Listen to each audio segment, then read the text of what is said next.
October has officially begun, and with it brings our second review in this year's Halloween franchise's theme. Last week saw the zombified remains of the Munsters franchise fall apart. This week, Disney seeks, as ever, to tap into the power of nostalgia, and is relighting the black flame candle to resurrect the Sanderson sisters in Hocus Pocus 2. With the return of Bette Midler, Sarah Jessica Parker, and Kathy Najimy, Hocus Pocus 2 is set in present-day Salem, 29 years after the events of the original film, reflecting the real-world amount of time that has passed since the original film's release. Directed by Anne Fletcher, whose works have included such iconic and hilarious films as Step Up, 27 Dresses, The Proposal, and Dumpling. Yeah. Based on a story from David Kirshner, who also created the story for the original film.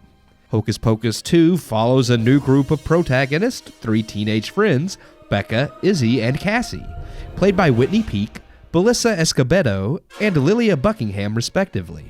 Cassie has become popular and estranged from Becca and Izzy, yet invites them to her upcoming 16th birthday party. But the two decline this olive branch to go practice witchcraft in the woods.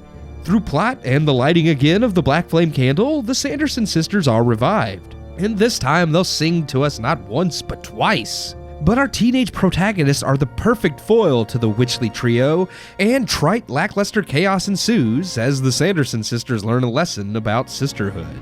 Hollywood is fond of the nostalgia, more now than ever, and they are desperate to tap into people's yearning for happier times. Released in 1993, the original Hocus Pocus bombed in cinemas and was panned by critics. But it regained life through annual airings. Audiences would come to love Hocus Pocus, cementing its place as a massive cult hit.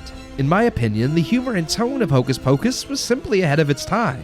The satirical and meta type of humor of the original is a staple amongst popular blockbusters of today, especially Disney-owned properties. But Hocus Pocus 2 comes off as a cheap knockoff of the original, an equate brand Hocus Pocus. Yes, Midler, Parker, and Najimy return, and they more or less sound the parts, but they miss the mark, and the film just never truly feels akin to the original movie. The first movie has its faults, it's not perfect, but there is a reason it has become so popular. It had a solid if simple story, with likable leads and relatable characters. The Sanderson sisters were both bumbling and humorous, but they were also threatening when the story needed them to be. Chalk them up as idiot savants, but they still felt like a threat. In Hocus Pocus 2, the Sanderson sisters are pure fun, all slapstick and no substance. Their motivations are sporadic. In the original, they needed to regain their book, complete their potion, and suck the lives from the children of Salem by sunrise or perish. Hocus Pocus 2 sidesteps the whole idea of sucking the lives out of children to make the characters more likable and redeemable. Instead, they elect to elicit some spell never spoken of before now because Winnie promised she'd never use it. Until now, when evil witches killing children is no longer acceptable, so we need a new plot device.